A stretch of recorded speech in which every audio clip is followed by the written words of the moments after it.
Hello, everyone, and welcome to Big Jeff's Football Insights every Thursday on the Big Ten Huddle. We are presented and brought to you by FanDuel, part of the Bleav podcasting network, and I'm your host, Big Jeff McMichael. This was pre-recorded earlier on Thursday, so still getting used to podcasting on my own without my buddy JR, but hopefully getting better at this and really cool topic this week I'm adding. We're going to look at the AP Top 25 and compare that to their 4-year recruiting rankings and their talent composite ratings to kind of judge what teams and coaches are really over or underachieving versus their talent level. I think that's pretty interesting conversation that we'll have there. Plus, 5 big games to predict this week. We have 3 what I call virtual playoff elimination games we're going to talk about. So really big week in the Big Ten from that basis. And just a reminder, please like the podcast for us. Subscribe to the Big Ten Huddle, of course, and our goal is to provide the most comprehensive Big Ten football coverage, talking about every Big Ten team. So just, an interesting side note for you longtime listeners. I've talked about my son who plays football. I live in North Atlanta, a suburb of Atlanta, and he's a junior wide receiver. He was injured over the summer, but he is recovered. He's playing in his 3rd game this Friday. His school is called Centennial High School, and former Minnesota quarterback Max Brosmer went to Centennial, which is pretty cool. On Friday, we have a region game against Blessed Trinity. They're in the top 10 in the level 4 in Georgia. And it's just kind of interesting. Their defensive end, they have a guy named David Jacobs. He's just a junior. He's a 5-star recruit per Rivals. He's the number 1 player in Georgia and the number 12 overall player in the nation. So it'll be interesting to see tomorrow night how my son's team decides how to block this guy. Obviously, he's a great player coming in at defensive end, and the entire Blessed Trinity team is, loaded with stars on defense. So just kind of a side personal note there that I think is pretty interesting. The other thing I just wanted to note, I'd listened to a lot of podcasts throughout the week. Joel Klatt had as a special guest on his podcast, he had Chris the Bear Felica, and they did a thing where they alternated drafting teams. Who would you want to most take first to win the national title? Not surprisingly, Ohio State was chosen first. Probably not surprisingly, Indiana chosen second. But the 3rd pick by both of them, the agreement was Oregon. So just, it's been a lot of talk about who's better, Big Ten, SEC. The Big Ten is very top heavy. So even people like Chris the Bear Felica, who's not have allegiance to any certain conference, he even felt the top 3 best teams were Ohio State, Indiana, Oregon. They rated Alabama 4th, so just off those other 3.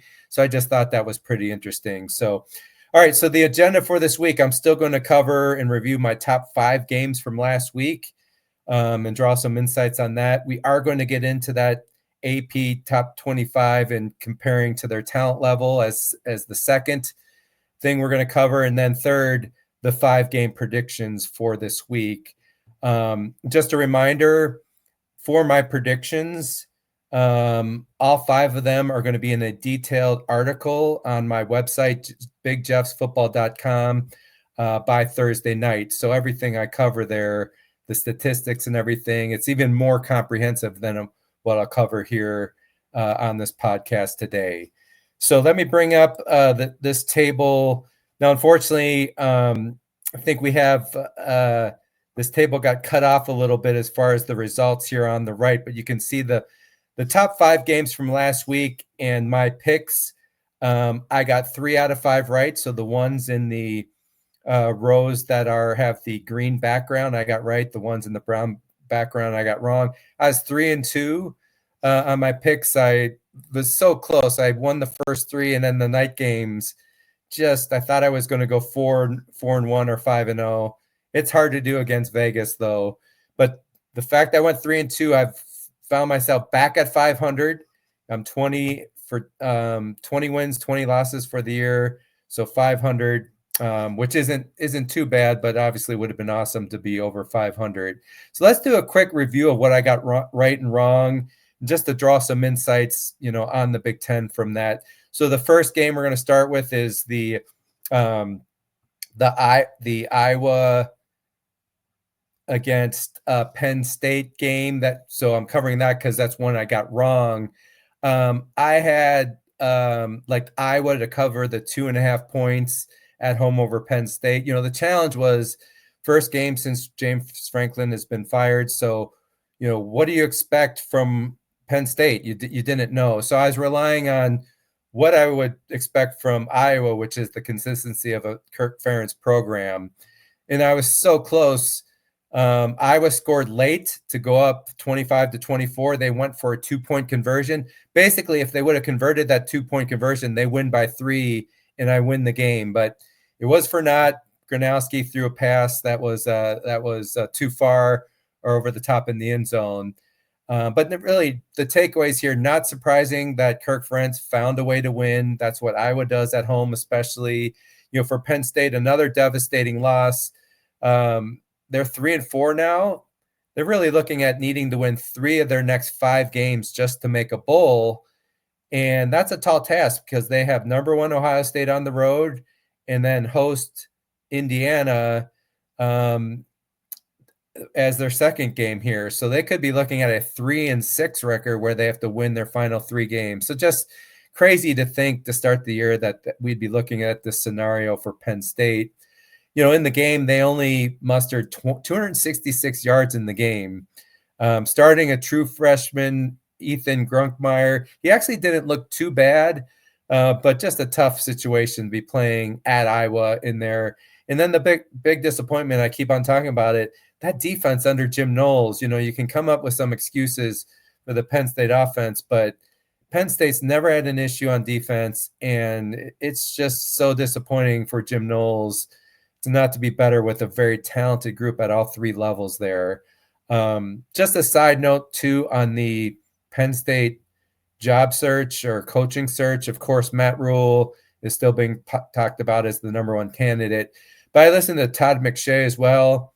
Todd has some strong connections to Penn State. He said on his program, he feels that if Rule doesn't work out, a good person they're considering is Northwestern former coach Pat Fitzgerald, very viable candidate. If they don't get some of the big names potentially, and then obviously Matt Rule, be on the lookout for Pat Fitzgerald. And frankly, I think Fitzgerald would be an awesome candidate if Wisconsin chooses to fire Luke Fickell.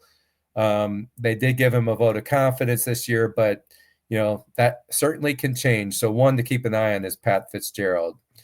So the second game to look at that I barely lost was UCLA at Maryland. UCLA minus 3.5. Just a really ugly game. UCLA at winning by 3, so I lost that by a 0.5 point, which is really disappointing. But both teams combined for 5 turnovers and 15 penalties for 145 yards. So just really ugly. But to UCLA's credit, they found a way to win.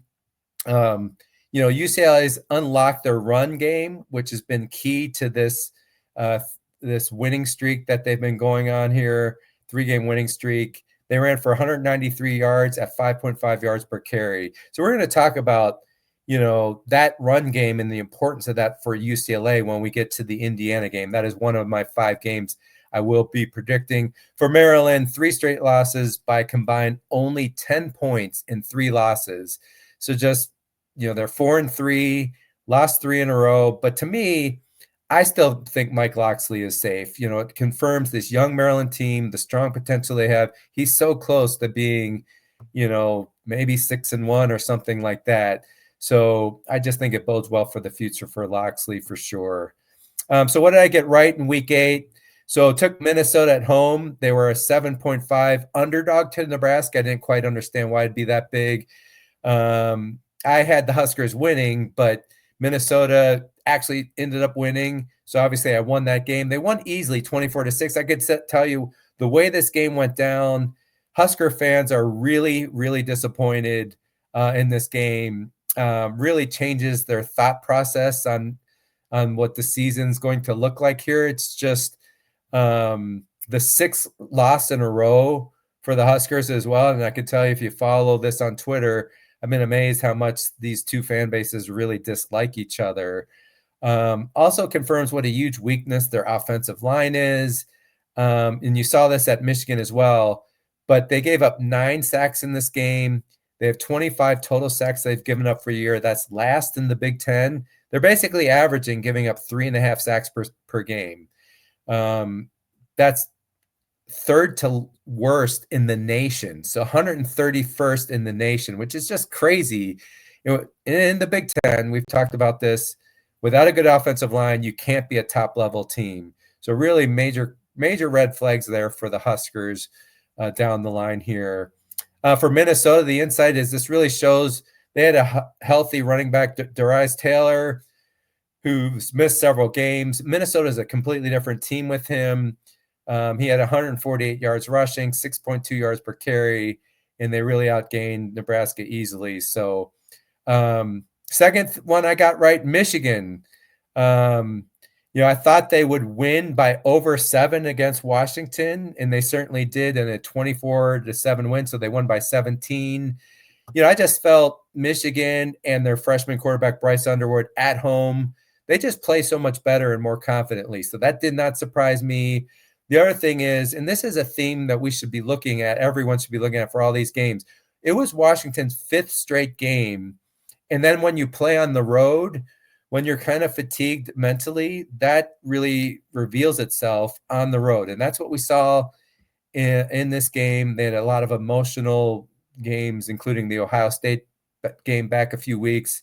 So it didn't surprise me given how weary they are. And the other thing is, they just haven't been a good road team under Jed Fish. So this loss moves them to 1-6 in the last 2 years on the road in the Big Ten. And then finally, the third game I got right, I had Oregon easily beating Rutgers. I had them winning by 21. Obviously, it was a much more bigger blowout than that. They won by 46, which is just incredible. 750 yards of offense. Reminded me really of the Indiana game against Illinois, where just, once Rutgers realized we're going to lose, the wheel or the ball just started rolling down the hill even heavier than it was. My takeaway, though, I wasn't that surprised. Of all the teams that doesn't have struggles with traveling multiple time zones is Dan Lanning's Oregon team. So in the last 2 years, they're 6-0 on the road. And that, they've got the well-balanced offense. They're coached really well, and that reflects really excellent coaching. So not really surprised there, just am surprised by the level of dominance for Oregon in that game. So let's talk about the second topic here. I'm going to bring up this table. And first thing I guess I'd say is, I'm kind of in heaven here as a fan, because my background, I've talked about it some, but I'm a 1990 Indiana University graduate, and really a long-suffering football fan, and frankly basketball fan, really, for that matter. But I was born in Cincinnati, Ohio, so I always loved the Reds, and Ohio State was my football team since about 1979. So since I was like 12 years old. And so to have my two teams, Ohio State and Indiana, ranked 1, 2 is just crazy. It's as crazy as it gets, mostly from an Indiana perspective, obviously. But what I wanted to do here is kind of look at, and what we're looking at here is the top 25 in the AP poll from the latest one that came out this past Sunday. So that's October 19th. I've also shaded the teams. I put the Big Ten teams in a blue shade there, so you can see Ohio State number 1, Indiana number 2. We got Oregon 6th, Illinois 23rd, and Michigan 25th. So that's 5 Big Ten teams. Unfortunately, our friends from the SEC, they have 10 teams, and we would call, some SEC bias in those teams for sure. But they are a deep conference for sure. But those are in the light purple there. starting with Texas A&M at number 3. Now, the other columns here, we have the next column over is the 247 recruiting 4-year average. So it's the 4-year recruiting average, a composite index. Recruiting still very important for people, but we also have all the transfers that come in. So I added a third or fourth column, if you will, called the 247 Sports Talent Composite. So that marries the existing roster players that have been recruited to that team in their rankings, but also factors in how well regarded the transfers coming in. So really, that column there, that fourth column over the talent composite index, it best represents the talent that all those teams currently have on their roster.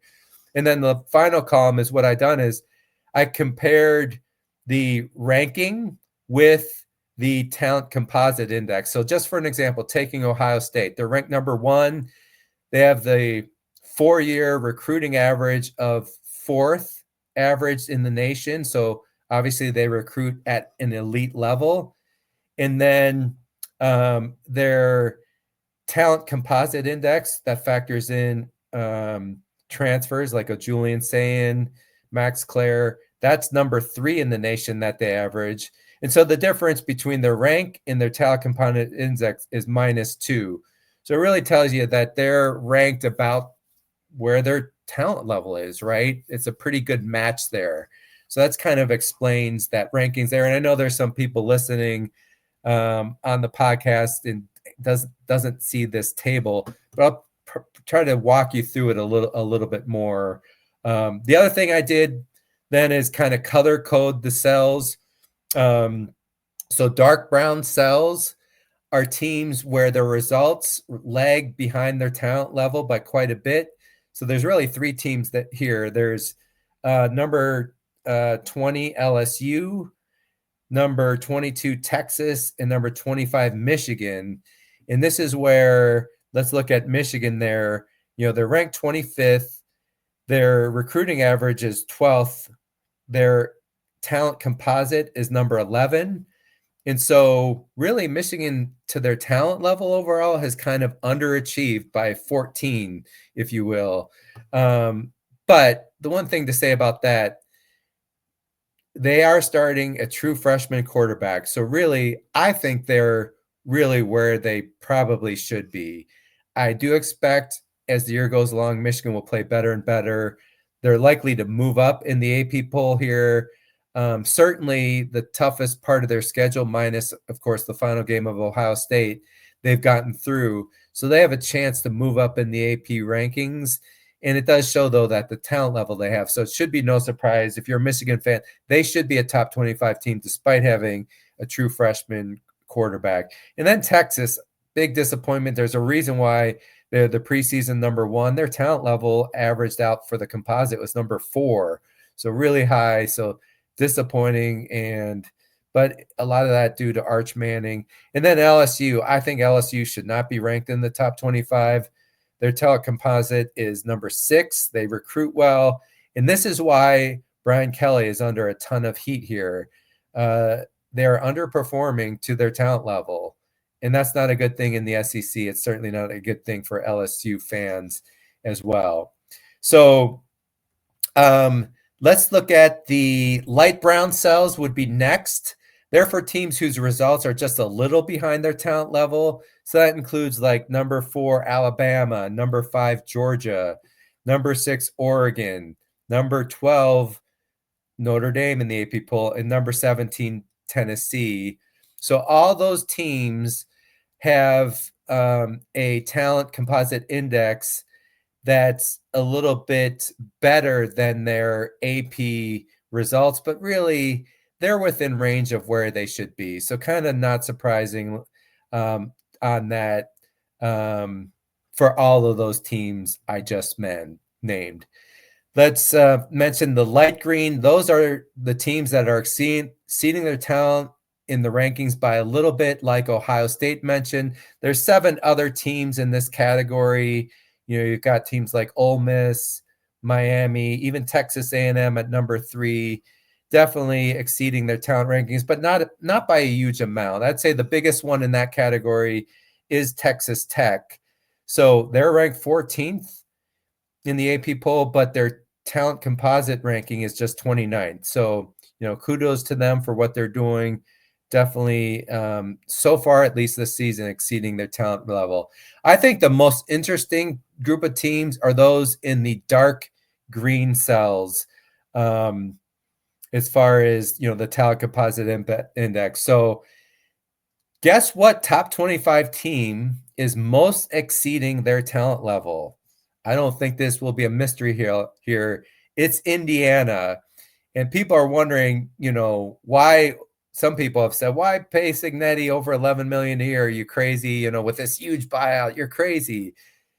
Those that know the Indiana Pro know they're not crazy.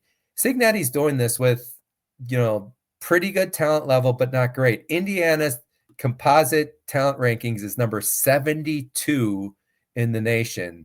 They've recruited, their 4-year recruiting average is only 51. And yet here Indiana is number 2 in the nation with a chance by some people that are, well-versed, like a Joel Klatt, who think Indiana has a legit chance to win the national championship. So it just speaks to the amazing job Kirk Cignetti has done. It's why Indiana had no choice but to sign him to, a big remaining contract. Even with a big buyout, it's worth, the moderate risk I feel that's there. And so that makes sense. So some other schools just to highlight here, Georgia Tech is in this category. They're ranked 7th in the AP poll. Their talent composite index is only 39. So just a big disparity between those two. Brett Key just doing a great job recruiting people to that identity, tough, hard-nosed, and they have experienced quarterback in Haynes King. Some of the others here that stand out, let's talk about. You've got Vanderbilt at number 10 in the nation. They have a talent composite of 55. So, Diego Pavia is just playing so well. So you got 3 teams in the top 10 that are far exceeding their talent level, but all 3 of them have a quarterback that is playing amazingly. So for Indiana, it's Fernando Mendoza, of course. So that's a key theme in a lot of these to, exceed your talent level. You better have a really good quarterback. BYU is another one, ranked 11th, the talent composite of 70 in the nation. So exceeding that greatly. Virginia, we'll see if they remain there. They've won some close games. They're ranked 16th. Their talent composite index is 62. So they're exceeding their rankings by 46. And then you got, not surprisingly, South Florida exceeding their talent rankings, who's ranked number 18. Louisville, they're ranked 19th, but they only have, the 50th ranked talent composite index. Jeff Brom, if I'm Penn State, I'm giving Jeff Brom a call. Because think about what he did at Purdue. Took them to a, Big Ten West title. They played in a Big Ten championship game against Michigan. He's just a coach. I don't know if he'll be willing to leave Louisville. He did graduate from there, but you have to make the call if you're Penn State to Jeff Brom, I feel, even before Matt Rule. And then Cincinnati ranked number 21. They show us the only number 73, talent composite index. So I just think this is interesting to look at. I'm also going to post this table on my website as well, kind of as a separate article.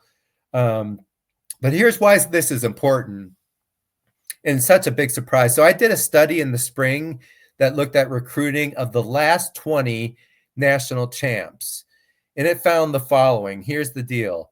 16 of the 20 last national champs, that's 80%, had a 4-year recruiting national average of 7.8 or better. So that means the worst team, 16 of the 20, were the worst national champ in that group, had an average 4-year recruiting ranking of 8th in the nation. So recruiting still matters. And yeah, I know you have the transfer portal, so we'll see how that shakes out. But recruiting still matters. The other 4 that won a national title, their worst 4-year average recruiting ranking was still 14.8 nationally. That was the 2010 Auburn team under Cam Newton. Their 4-year recruiting average was still about 15th in the nation, so top 20 clearly. So I can tell you the common trait of those 4 teams that didn't have, top 8 or better average recruiting classes, they all had an elite level NFL quarterback who played elite during that season, and they got drafted later in the NFL draft no worse than 12th. So we already mentioned 2010 Auburn and Cam Newton. He got drafted number 1 overall. The other team was 2016 Clemson, who won it under Deshaun Watson. He ended up getting drafted number 12. You had the third team is 2018 Clemson, where you had Trevor Lawrence, who was later drafted number 1, of course, by Jacksonville. And then finally, Michigan was an outlier. 2023 Michigan, J.J. McCarthy, drafted by Minnesota, number 10. So all those teams, if you didn't have elite top 10 like recruiting, you still had to be top 15 recruiting and have a quarterback that was NFL level and got drafted very highly. So, the bottom line is if Indiana or any of these other teams we mentioned earlier, kind of in that dark green, like Georgia Tech, Vanderbilt, any of those teams win it all, it would be unprecedented in modern college football. And it's why I believe many are still having a hard time believing that Indiana can win it all. But it also makes their story so cool, right? And as an Indiana grad, I'm still shocked by it. I do think they do have a legit chance, right? We're living in different times here. All those teams have really good quarterbacks. I don't know if they're going to get drafted in the top 12, but Indiana and Fernando Mendoza, some think he'll be the first or second quarterback off the board in next year's draft. The deal is once you get to the playoffs, you're going to have to win 3 or 4 straight games. And so the worry is for some of those teams that haven't recruited or don't have as high of a talent composite index is, are you going to be able to have the depth to withstand those injuries to play and win 3 or 4 games? That's why Ohio State kind of did it how they did last year. They really tried to, play at a slower pace, and you're seeing the same this year. That's why Ryan Day is running that offense at a relatively slow pace, decreasing the number of plays during the game. That, in essence, will save a few games. It will decrease the chances that they're injured so that you stay fresh for a college playoff push in which you're going to have to win 3 or 4 straight games to win it all. But I thought it was pretty cool to look at that. And I'm not saying it can't be done. Don't get me wrong. It just means it is harder for those teams that don't have the depth to kind of make that run at the end of the year. So pretty cool there. All right, so I'm going to take a drink of water here. And we are going to get into our third topic here, which is looking at the top 5 games for the week that we're going to pick. We had 7 games to choose from in the Big Ten. And, 2 of them I thought made sense to leave out. So you got Oregon as a huge favorite over Wisconsin. That's 34.5 points. I just don't think those games are that cool to look at, from a matchup perspective. So I left that one out. And then Rutgers at Purdue. Both teams are combined 0-8 in the Big Ten. So I'm leaving out that game. So what's really cool about this week's 5 games, though, and I mentioned earlier, 3 of the 5 matchups include teams that are 5-2, and thus they're what I'm calling virtual playoff elimination games. I really believe, based on the week schedule, the non-conference schedule that the Big Ten has had, if a Big Ten team loses 3 games, they're out. They're pretty much out unless we see total chaos, and it's possible, I guess. So 3 of these teams at 5-2, the loser is out. So, the 12-team playoff really has made some of these mid-season games and late-season games much more compelling, and really, it's a cool thing to see. So you can see the games here. We're going to cover Indiana versus UCLA, Washington against Illinois, Michigan versus Michigan State, Nebraska versus Northwestern, Iowa versus Minnesota. So the first one to talk about, let's talk about Indiana against UCLA. Indiana is a 25.5-point favorite. The over-under, according to FanDuel, is 53.5. Incredibly, in this game, both teams control their own destiny as far as who gets to the Big Ten championship game. Indiana's 4-0 in the Big Ten, and UCLA is 3-1 after their 3 straight wins. It's the Fox big noon, kickoff game of the week. The issue for Ohio State, though, after this game, they have a brutal remaining schedule. So according to Pro Football Focus, not only do they have the toughest Big Ten remaining schedule, but they have the toughest schedule in the nation remaining. So that ranks kind of number 1. And again, per Pro Football Focus. So to me, just getting to 6 or 7 wins after that 0-4 0-4 start would just be a huge accomplishment for UCLA. Of course, Indiana never been ranked this high before. They're 7-0 overall. Indiana 4-3 against the spread this year. And UCLA is 3-4 versus the spread, but they've won and covered 3 of the last 4. So just a note there. So I like to do this. You know how that goes. I like to look at reasons why teams can cover, and it gets into the kind of the matchups. Football's all about matchups and motivation. So I have 3 reasons why Indiana can cover the 25.5, even though that's a lot. I guess the number 1, the best way to disrupt Indiana's balanced and high-powered offense is to have a great defensive line, and UCLA does not have that. And so that's going to be hard to keep that Fernando Mendoza offense from scoring. So Indiana's offensive line ranks really well in PFF. So I'd like to look at, the overall standing of the offense in their passing game, their running game in the Big Ten. The only exception, according to PFF, for Indiana's offensive line, it's right guard Bray Lynch. But even his play has been improving over the season. So they're really solid up front.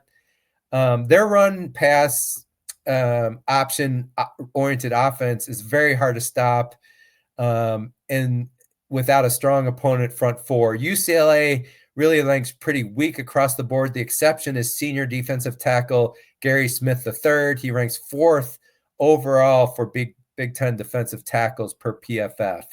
After that, the next UCLA lineman ranks 79th. So they're just not super strong up front. And plus, UCLA has the Big Ten's worst rushing defense. They gave up 186 yards per game. So that's not great, because Indiana's offense is second best in rushing in the Big Ten, led by Ryan Hemby. The number 2 reason to like Indiana, their defensive line versus UCLA's offensive line is a potential mismatch, and that could really ruin UCLA's potential game plan. So Indiana, they did lose a key player, and I talked about these injuries and how they're going to have a big say here in teams that make the playoffs and how they do. But Kellen White is lost for the year. That was a big hit. He was 8 tackles for loss, 2.5 sacks per game. But IU has some depth here. So the rest of their line ranks very high. According to PFF, they have 4 players ranking in the top 12 for Big Ten defensive tackles per PFF. So despite the loss of that defensive end in Kellen Wyatt, Indiana's actually pretty deep in the defensive line position. Meanwhile, UCLA's offensive line across the board ranked poorly by PFF. The highest ranked lineman is number 46. According to PFF, that's guard Garrett DiGiorgio, I think his name is. After him, the next lineman for you say not till 61st. The third thing for Indiana, Kurt Cignetti still understands the importance of style points and winning by a lot. And Indiana really would love to be one of the top 4 teams where you get a bye and you'd only have to win 3 teams in the playoffs. That's a big deal. I know the teams that got a bye didn't do well, and anyone who thinks, yeah, maybe not getting by is good, I don't believe that at all. I just think it's an anomaly. You don't want to have to play 4 games to win it all. They're going to be very physical games. So I think Cignetti knows, let's say they make it to the Big Ten championship and lose to Ohio State. If they show that they can, their winning margin was substantial, just like beating Illinois by 53, that's going to bode well to potentially get that second seed. And let's say they don't get one of those byes. You still want to be one of those teams that's 5 through 8 where you get an on-campus first-round game. That's huge versus playing on the road. So all that being said, I think Cignetti is not going to necessarily, pull his starters early, even if he gets ahead. So Indiana is going to kind of keep the pedal to the metal, if you will, and that could allow them to cover the 25.5. Why to take the points with UCLA? 3 reasons. Under interim coach Tim Skipper, he's fighting for the UCLA job, right? He's basically taking advantage of the solid talent UCLA has had all along. UCLA is not top 25. We talked about that composite index. Their composite index, talent index, is 26th for UCLA.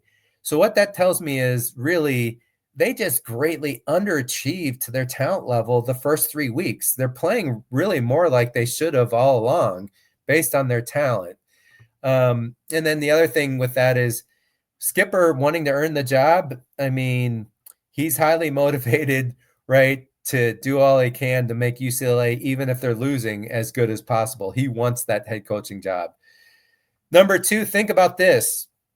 This supports UCLA. Both teams played Michigan State in back-to-back weeks, and both beat the Spartans by 25.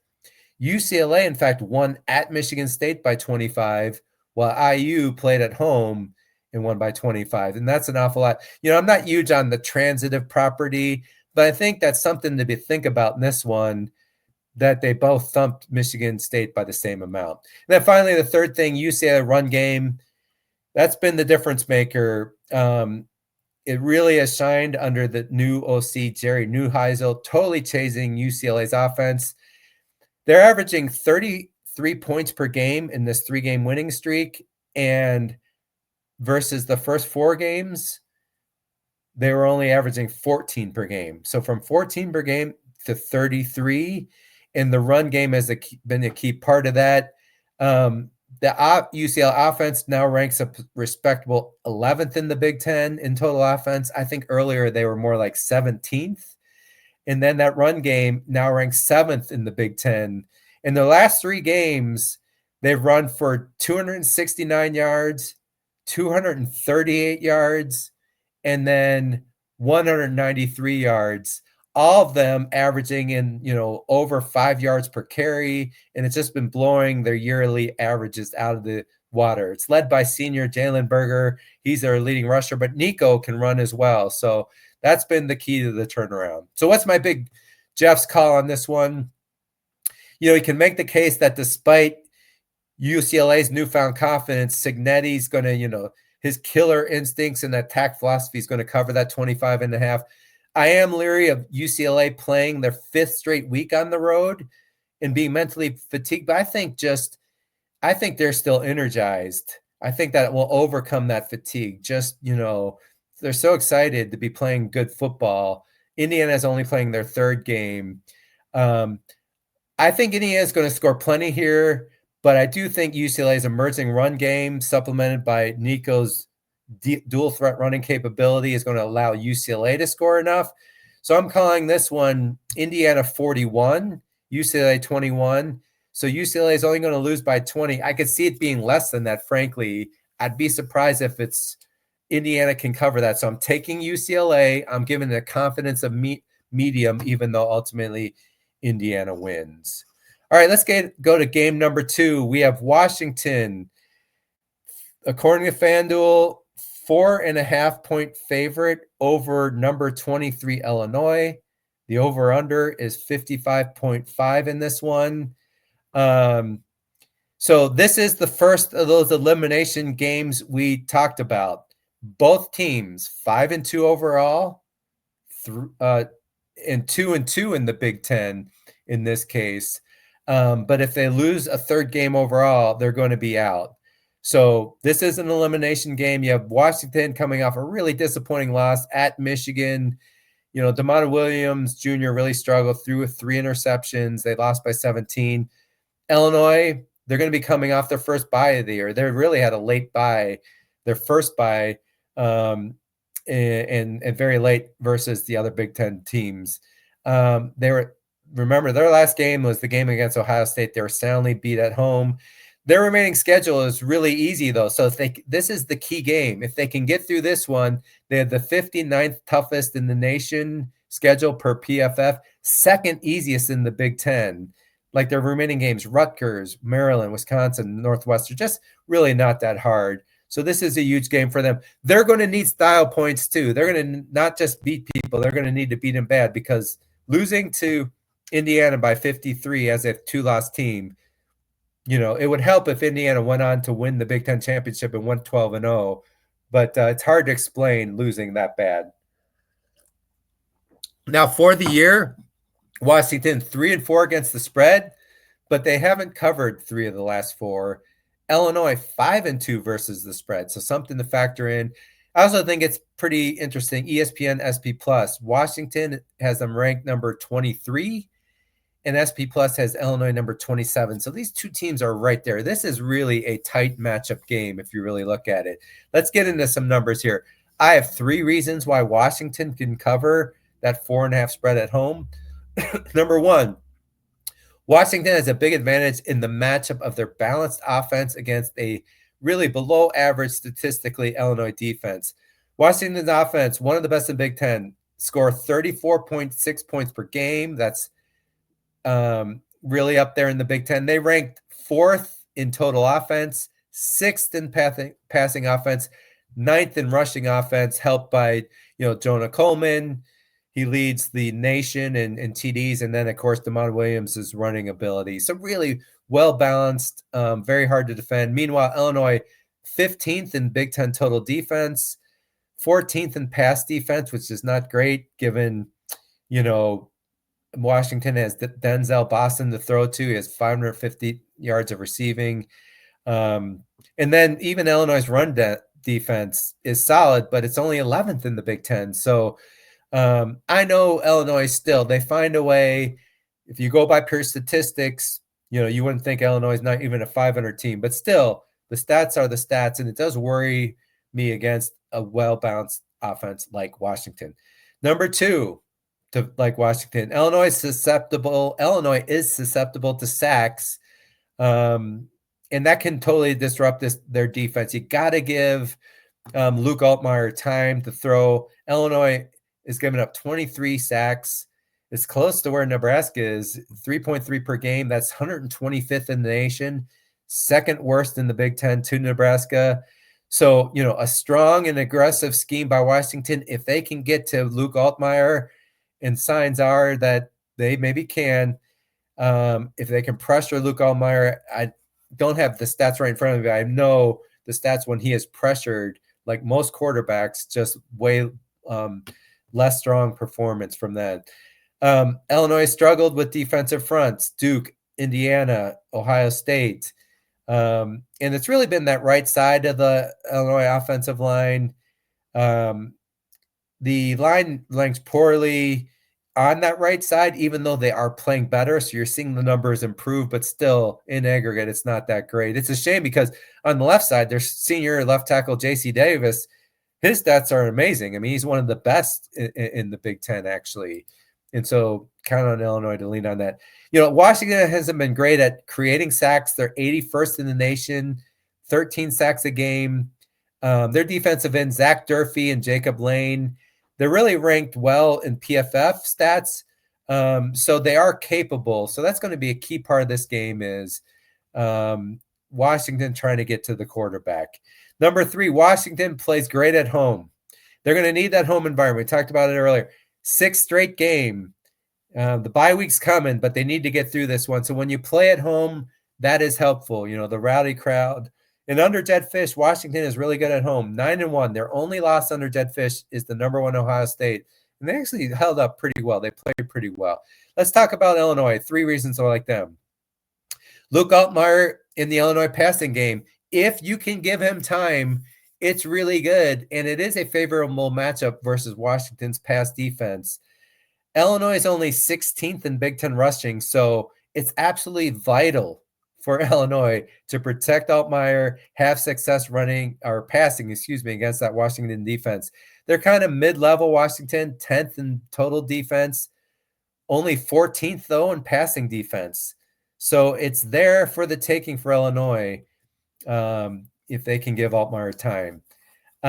He's completing 72% of his passes. Hank Beatty, 617 yards receiving, and Colin Dixon, almost 400 yards receiving.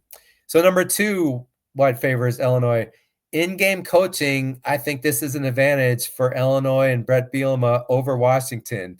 And then the ability to win one-score games. So, Jedd Fisch is a good coach, still learning, though. He's still pretty young as a coach, relatively speaking. Brett Bielema is not. More experience, great in-game adjustments he makes. This favors Illinois.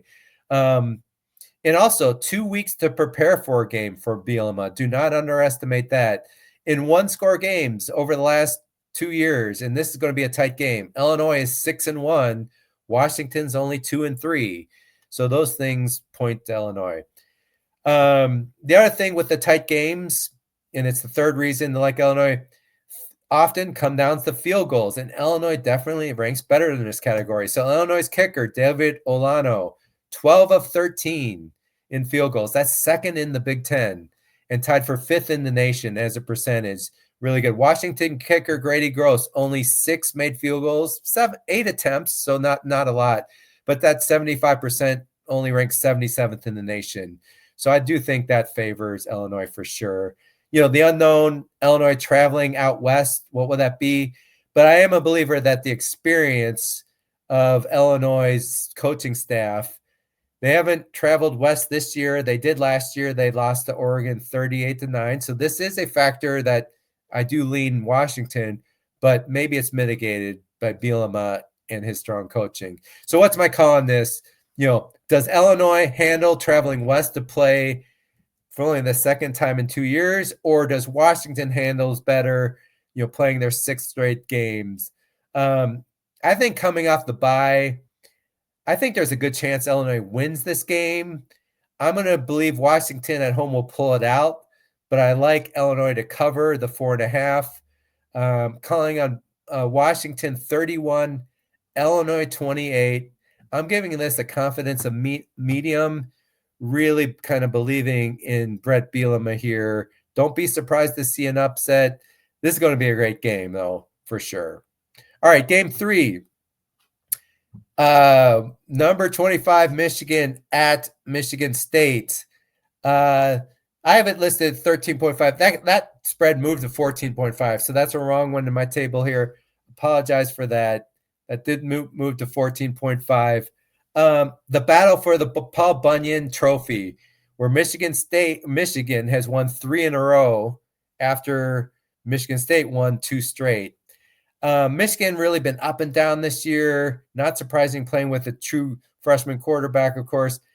Gradually playing better. They're 5-2 overall, 3-1 in the Big Ten. For them, they lose this game, they're not making the playoffs, even if they beat Ohio State. You're not making it with 3 losses with Michigan's schedule. Michigan State struggling to say the least, man. 4-game losing streak, coming off a 25-point loss to Indiana. They're 3-4 overall, 0-4 in the Big Ten. The fan base is not happy. So getting a strong performance is really going to be important for Jonathan Smith against his biggest rival. Badly needed. Let's look against the spread. Michigan's 3-4 against the spread. Michigan State 3-4, but they've covered 3 of the last 4 games. And so the other thing to mention this game, and this is a big variable, Justice Haynes, he didn't play the last game against Washington, but they were able to overcome that. Jordan Marshall had a huge game. The status versus the Spartans is questionable. I think that's a big wild card. for this game for sure. So let's talk about why Michigan can cover. 3 reasons.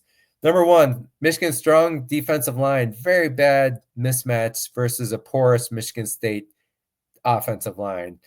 Only the left tackle and center rank fairly well per PFF. And then Michigan's secondary really capable to contain Michigan State's potential passing offense there. So I have Michigan State. They're third to last in the Big Ten in total offense, 12th in passing and 14th in rushing. So really, that's not a good formula there against Michigan. Michigan excels in rushing defense. They're ranked 4th in the Big Ten. That's 15th in the nation. They only give up 93 yards per game. So it's highly doubtful the Spartans are going to be able to run and have success against Michigan. I still think they're going to try, though. So it's going to come down to Michigan State moving the ball through the air. Across the board, Michigan's 4 starting defensive linemen rank really well per PFF.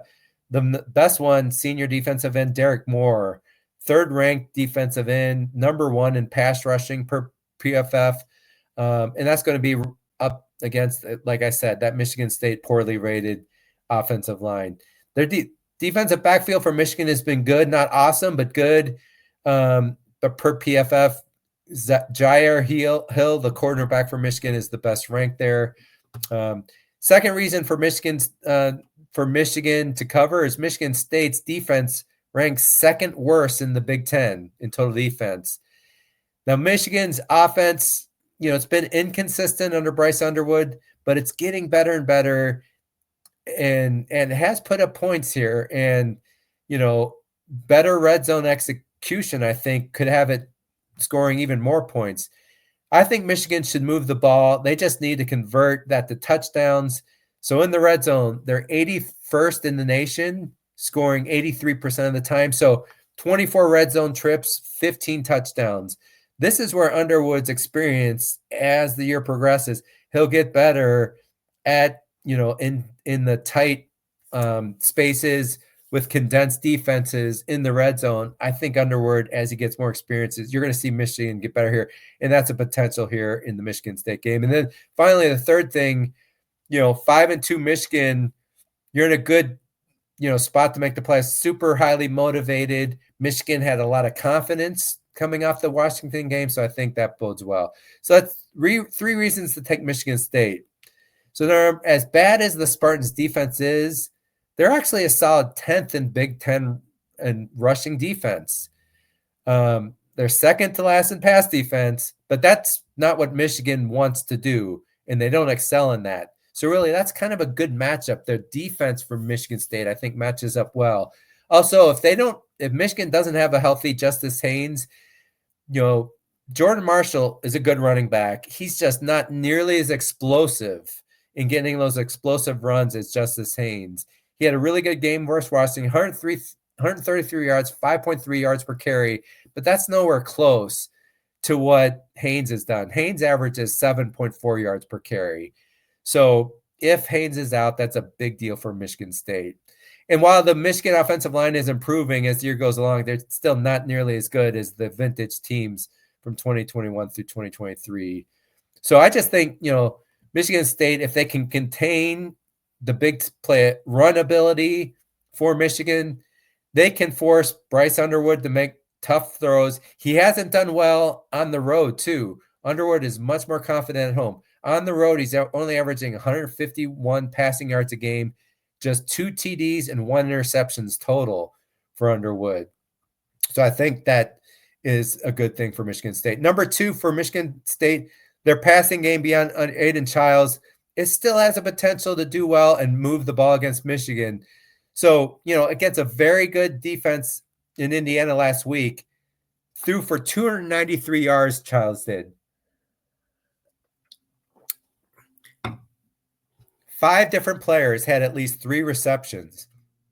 And the Spartans still have a number 1 alpha receiver in Nick Marsh. He has over 400 yards and 5 TDs. So I do think, if that line can play a better game, and I think in a rivalry game, you would hope that offensive line would just give their best effort, give Childs time, and if so, Michigan State has the ability to move the ball. I mean, we saw what USC did, right? And I know Michigan State doesn't nearly have the weapons, but still, it is going to be a home environment. So the third reason for Michigan State, a rivalry game, getting 14.5 points in a rivalry game at home, that's a lot, right? So we're going to find out how much pride the Spartans have this week. So what's my call on this game? Key question, where is Michigan State's mentality in this game? And at home in a rivalry game, are they going to put together their best effort or let Michigan play bully ball? I don't know what to expect here. A lot of heat on Jonathan Smith. I'm going to make a call, though, that the Spartans are going to play better in this game, just well enough to cover. I think they get a better effort. I see this game as Michigan 30, Michigan State 17. So that's just below the over here. I like the Spartans. I put a fairly low confidence just because the uncertainty of Justice Haynes playing. But that's just too many points for me to take Michigan in a rivalry game. All right, number 4 here. Nebraska against Northwestern. Nebraska 6.5. Actually, Nebraska is now a 7.5. I have point favorite against them against Northwestern. So 7.5 point favorites over. No, I apologize. It is 6.5. The over under is 43.5. Just like Illinois, Washington, again, second virtual playoff elimination game. Both teams are 5-2 overall. Nebraska's 2-2 in the Big Ten. They rank last in the Big Ten. We talked about this earlier in allowing sacks 131st in the nation. So that's just a real concern here. There is also something to be said, the distraction of Matt Rule. I think there's different views on this, that some are saying maybe they played terrible against Minnesota because the distraction of the coaches and the coaching staff of Matt Rule potentially being a candidate for the Penn State job. I'm not sure if I quite believe that. And then you have Northwestern, 3-1 in the Big Ten, has won 4 in a row after a 1-2 start. They're 1 win away for bowl eligibility, but Northwestern's 7th toughest remaining schedule. So it's not going to be easy to get that 1 win against someone like Nebraska. Would be a good time to get a win here because the remaining schedule, 4th toughest in the Big Ten. They play USC, Michigan, Minnesota, Illinois remaining. So a really tough one, but credit the Northwestern for getting to 5-2 so far. Against the spread, Northwestern's 5-2. They've covered the last 3 games, and Nebraska is only 2-5, and they've not covered their last 4 games. So that's something to think about. Really, Nebraska has not been good, whereas Northwestern has been. So why Nebraska can cover? 2 reasons. Nebraska worst at allowing sacks, like we talked about, but fortunately, Northwestern has not thrived at producing sacks. So that's favorable to Nebraska. The Cats are only 98th in the nation at sacks per game. They're only 11th in the Big Ten. And so that could really mitigate the Huskers' weakness in their offensive line. Sorry, those sack figures, they have 11 sacks. That ranks 14th only in the Big Ten for Northwestern. So really suggests it might be harder for Northwestern to really impact Raiola as much as other teams have. And that's a big deal. There's a lot of feeling for Nebraska fans and people that cover that. It's not just the offensive line. Raiola is contributing this, holding on to the ball too long. He doesn't move up into the pocket like some do really well.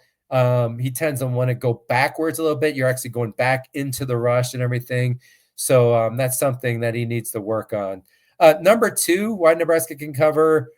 Northwestern, really, they don't score a lot, right? They only average 18 points per game in 4 Big Ten games. So if Nebraska can score in the upper 20s, they have a real good chance to win and cover here. They only average 36, or sorry, they average 36 per game. So asking Nebraska to score in the upper 20s might not be at home, is very viable here. And they would have a great chance to cover if they can do that. Other than the bad game versus Minnesota, they have not struggled to score at home. They've scored 27 versus Michigan, 38 versus Michigan State for Nebraska. Also underrated for Nebraska, running back Emmett Johnson.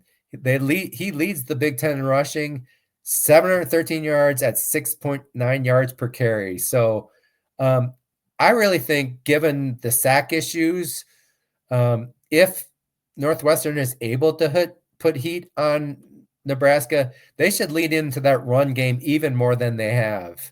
They only rank 13th in the Big Ten in rushing, and I just think maybe they need to commit to that running game more and not pass as much. I think that would be helpful as a game plan. So why take Northwestern? I have two reasons for that. I think Northwestern's run-oriented offense matches up extremely well with Nebraska's defense, which really thrives against the pass, but weak against the run. So let's get into numbers here. Northwestern's run game, 6th in the Big Ten, 190 yards per game. That's really big. They average 4.8 yards per carry, and they have two good running backs. So Caleb Kamalufe has 483 yards and 5 TDs. And that's really impressive. They have another running back with over 350 yards rushing, so they have depth here. And considering they lost their number one running back early in the season, Cam Porter, really impressive that Northwestern's been able to plug in people to make up for that. Nebraska gives up 156 rush yards per game. That's 87th in the nation and only 15th in the Big Ten. So Nebraska is susceptible to the rush. It happened last week against Minnesota. It happened against Michigan. Northwestern could really take advantage of that for sure in this game. Number two, the Northwestern defense is one of the best in the Big Ten. They're giving up just 15.1 points per game, and their pass defense matches up well with what Nebraska likes to do. Nebraska's pass offense is the strength of the team. So Northwestern only giving up 35 total points in their last 3 Big Ten games. They just shut out Purdue. They have the 7th best Big Ten pass defense. And then all their cornerbacks, if you look at PFF statistics, all their secondary virtually ranks well. So they have no glaring weakness.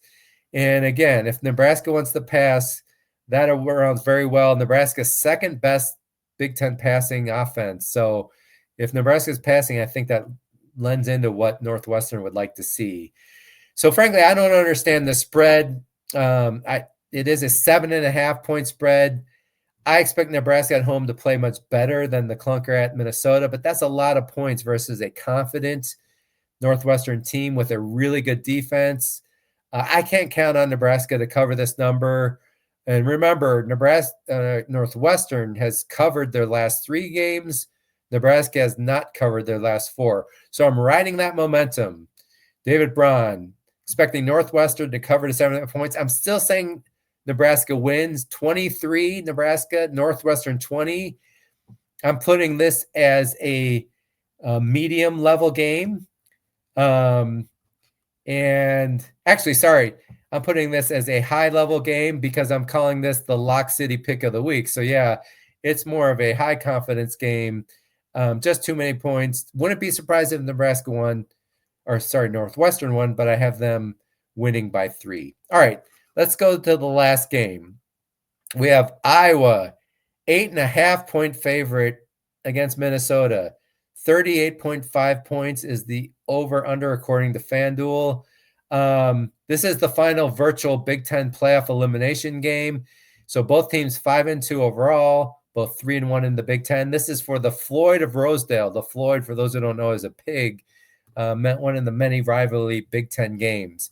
So it started in 1935. Iowa won last year, beat Minnesota 31-14. Iowa has won 9 of the last 10 versus the Gophers as well.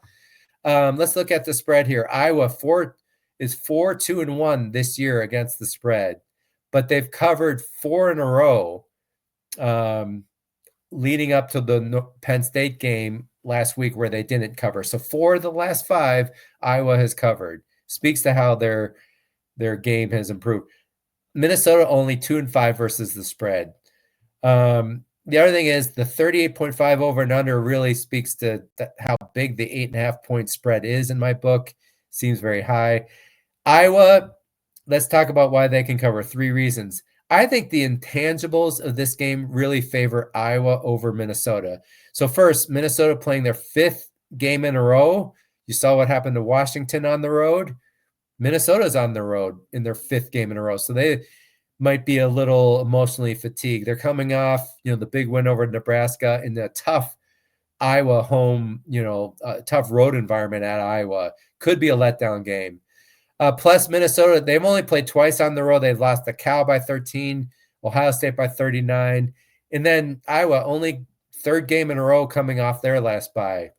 The other thing is when you're playing on the road, a first-year starting quarterback like Drake Lindsey, that's not a great thing. So, Norm Parker's difficult zone defense, zone pass defense is going to be a tough thing, I think, for the young quarterback for Minnesota. So just the intangibles to me, I think, favor Iowa. Second thing, Iowa and their offensive line is they're the rare team. They don't have a single weak link on that offensive line. Going against a Minnesota defensive line that is, 1 star, but the other 3 players really rank average at best. These rivalry games typically won in the trenches. Iowa has the clear advantage here in this matchup. Been consistent throughout the year. All 5, this is crazy. All 5 starters are in the top 11 across all Big Ten offensive linemen. That is insane to show you how well that unit is operating. Looking at the Gophers, they have 1 highly rated PFF defensive lineman. Anthony Smith ranks 33rd among all Big Ten defensive linemen. And after that, the next highest Minnesota Gopher on the D line is ranked 79th. So that just speaks to, the favorability of this matchup for Iowa. 5th best rushing offense for Iowa, led by running back Kamari Moulton. He's healthy now. That's a big deal, averaging 5.5 yards per carry. And they've got good depth in the running back room too. I think Iowa must run the ball. They're dead last in passing in the Big Ten, 131 yards per game from Mark Gronowski. That's 30 yards worse than the next worst Big Ten passing team, which is Wisconsin. So that really shows how Iowa got to run the ball to have success. You're going to be able to strategically pass, but really not lean on that. And I expect that's what they're going to do behind a great offensive line. Number 3, Iowa's defense is the real deal. 4th in total defense, only giving up 240 yards per game. They're also 4th in scoring defense. And then they're stingy against both the pass, where they're 3rd in the Big Ten, and they're 3rd against the run in the Big Ten. So really, it's hard going against that defense. So now, things I like about Minnesota. Number 1, Gopher running back Darius Taylor. We talked about that. He's finally healthy. It makes the Gopher offense different, more balanced, because without him, they're not balanced at all, and a more dangerous team, and I think with a bigger upside. Minnesota, 4th last in total offense, but solid 11th in Big Ten passing under Drake Lindsey, throws for 218 yards per game. And so that's a good thing. And Gophers didn't run the ball well last year either. That continued this year. But again, I do think they're going to have to be balanced against a team like Iowa, and a healthy Taylor gives them a chance to do that. Against Nebraska, remember, Taylor had 148 yards total. Number 2, why, lean for a good thing for Minnesota. Their defense has the potential. They're good enough to contain a one-dimensional offense like Iowa. So the Gophers are 6th in total defense, 8th in scoring defense. They only yield 19 points per game. So if they can stop Iowa's run, we know Iowa's not going to be able to pass the ball well, right? They're really capable of doing that. Gophers are allowing less than 100 yards rushing per game. And so that's going to be the key of the game.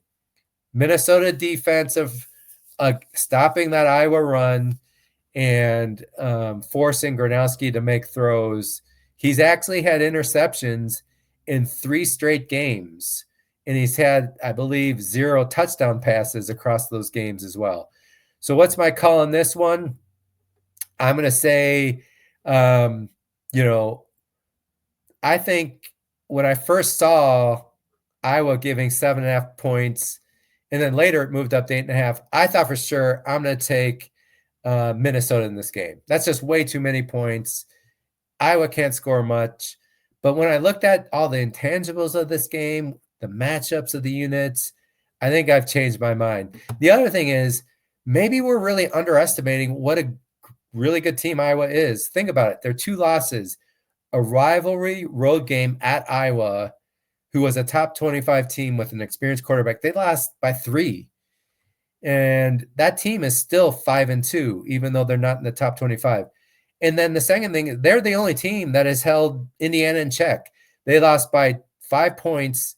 Indiana had to get a late touchdown from Elijah Surratt to win that game. That game easily could have went Iowa's way. And you could argue if Gronowski didn't get hurt, they win that game.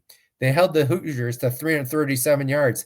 So are we underrating this Iowa team, right? Easily could be 6-1. So I'm going to go against my initial gut feel, and I'm taking Iowa to cover the 8.5 points in a game that's close throughout. I think they're going to get an interception or 2 from the young quarterback, Drake Lindsey, and I'm calling it Iowa 24, Minnesota 14. So that's those are my 5 picks. Let me bring up this final slide here. Again, it got cut off where the total scores here. We'll review those, but I'm choosing UCLA, Illinois, Michigan State, Northwestern for my lock pick city of the week, and Iowa to cover. So that's it. 12 team playoff. Really keeping things interesting. We got our 3 elimination games this week, which is so cool. Other teams that need to win, like Michigan, or they're out. So many more important games. So I think, college football is more exciting than ever. Final reminder, please remember to like, subscribe, forward our podcast, follow me on X, Big Jeff's FT Ball. Good luck to your teams this week, and bye for now.